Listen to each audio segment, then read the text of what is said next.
When life knocks you down. Chapter 1. Back in the game. A setback is a setup for a comeback. By Willie Jolly. No doubt about it, life in the 21st century is tough.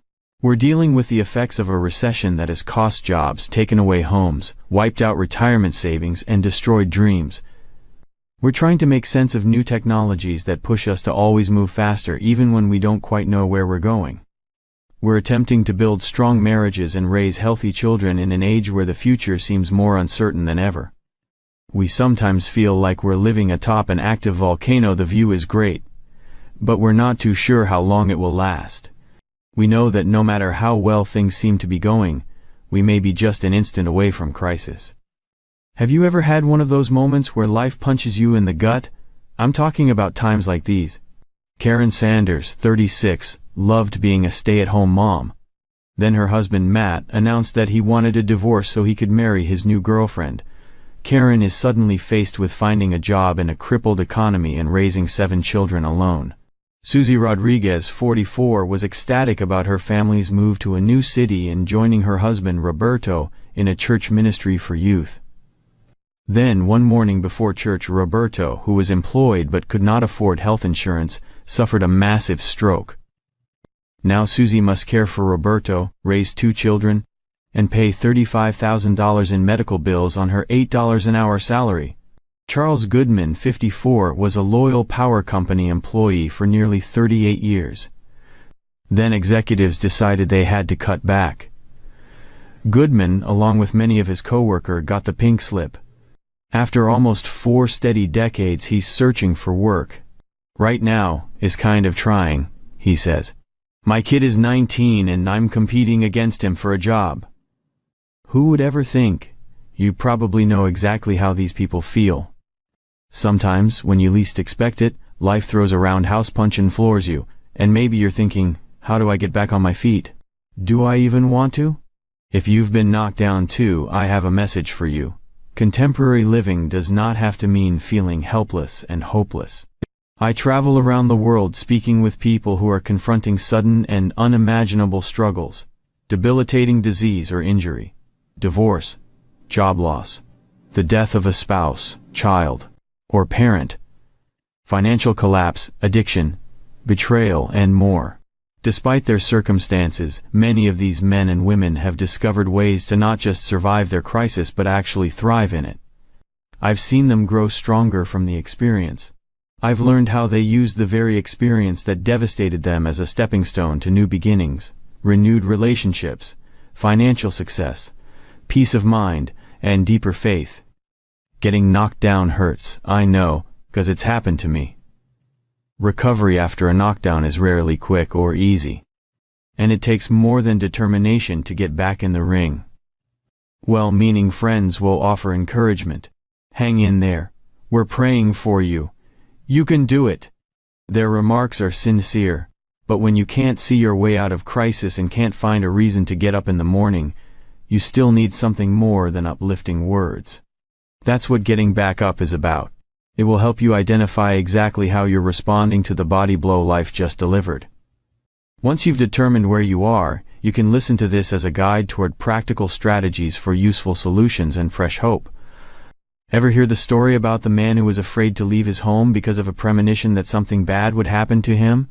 He resolved to stay on his couch and watch TV and barely survived when a towering pine tree in his yard uprooted, crashed through the wall, and landed in his living room.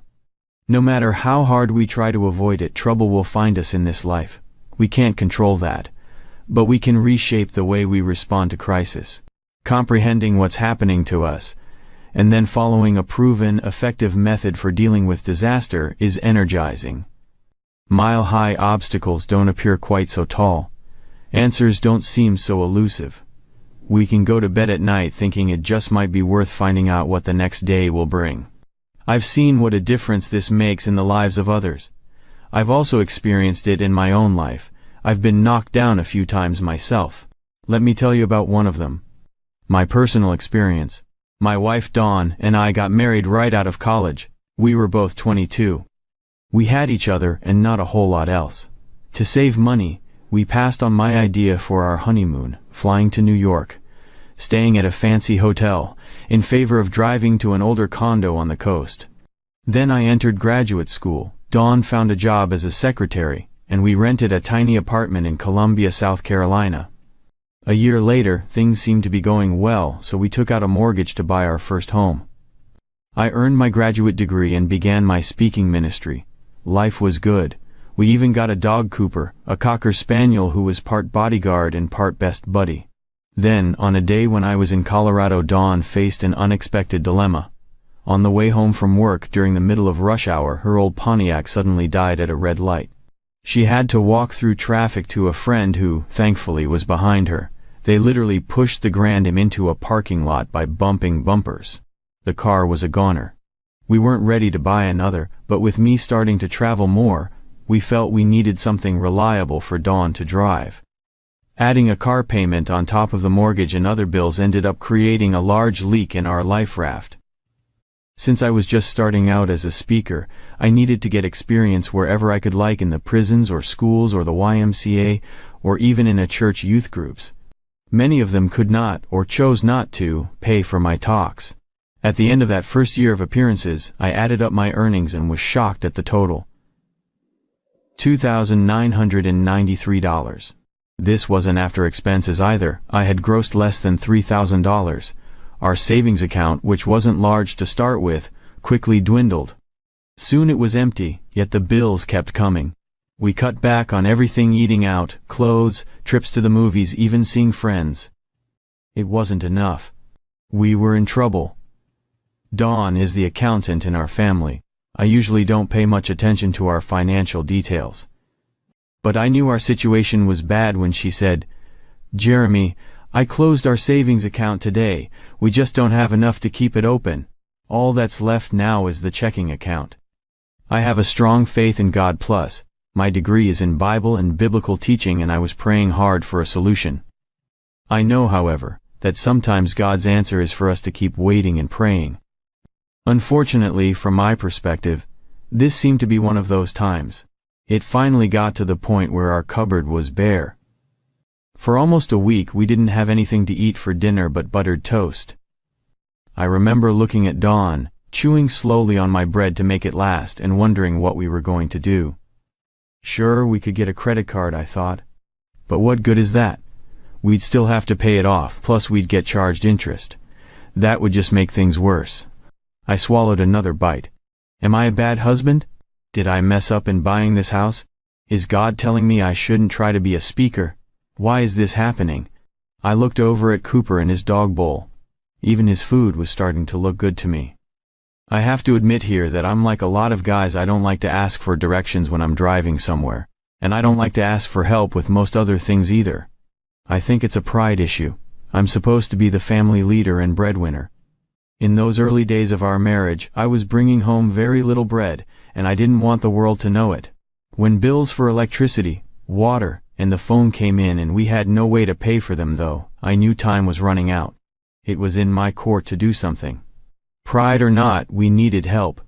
The next day I walked into our church and sat down with our pastor. "My wife and I are in deep trouble," I said, tears falling down my face. He patiently listened to my story. Later, he called and said the church had a gift for me. It was enough to pay for the 3 bills we had due. Then a check arrived in the mail, along with a note saying, "Put some meat on that toast." It was the beginning of a financial turnaround for us. The number of my speaking appearances gradually went up, as well as the amount I received for my presentations. Dawn got a raise at her job. Our toast for dinner days were just that, toast. But you know what? I'm actually grateful we went through that rough spot. It taught me that a little humility can be a wonderful thing. It reminded me that God will guide me toward a solution if I'm patient. It allowed me to realize that everyone needs some help now and then. It gave me an increased appreciation for people facing their own hardships. It also showed me that if you're starting to eye the dog's food, it's time to take action. Are you flat on the mat? I'm sure you have your own knockdown stories. You may be going through one such story right now. Not a lot of fun, is it? Yet there are practical moves you can make to ease the pain and set you on the path to a fresh start. Your story might involve a sudden and tragic loss, or maybe everyday troubles have left you reeling. Perhaps you're suffering from circumstances completely out of your control. Or you might be the sole cause of your heartache. Whatever your situation, if life has delivered a haymaker, this book can show you how to make hay. The first step is simply to acknowledge that you're flat on the mat and you might need a little assistance getting back up. If you can relate to any of the next statements, think again. Like for example, I'm so stressed that I can't sleep at night, but I can handle it. Sometimes we act as if we're Superman and every problem is no problem. But persistent stress and an inability to sleep are more than nuisances that drain your energy and ability to function during the day. They're also signs that something deeper is going on. It's time to check it out. Or like, I'm overwhelmed by grief. Everyone has their own theory about how and for how long to grieve after a loss. But you are unique. No one can tell you exactly what your response should be to something as devastating as, for instance, saying goodbye to a loved one. What you need most is a guide to finding the right response for you. Or even like, I'm busy every minute. If I don't have a task to do, I create one. I never relax. We don't like pain much. In fact, we fill our schedules with all kinds of things in order to avoid it. But pain serves a useful purpose in our lives. For one thing, it calls attention to a need that must be addressed. Pain can point us onto a new and better path. And also like, I blow up over the smallest things.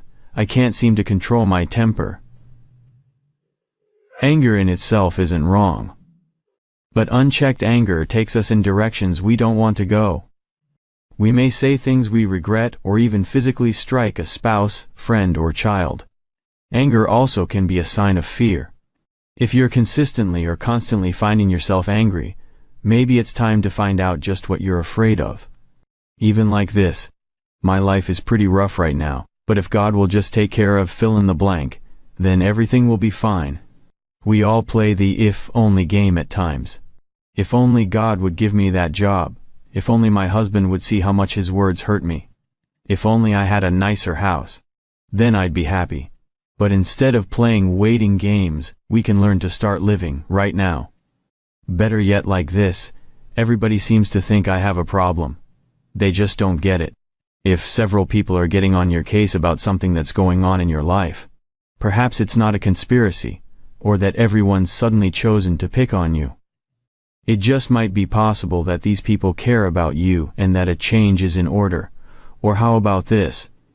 Sure, my life is a mess, but it's not my fault. It's true, many of life's knockdowns happen through no fault of our own.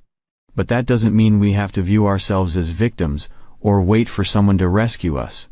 We can start on the road to recovery right now by reclaiming our lives and identifying our destiny. Or like this, it's all my fault.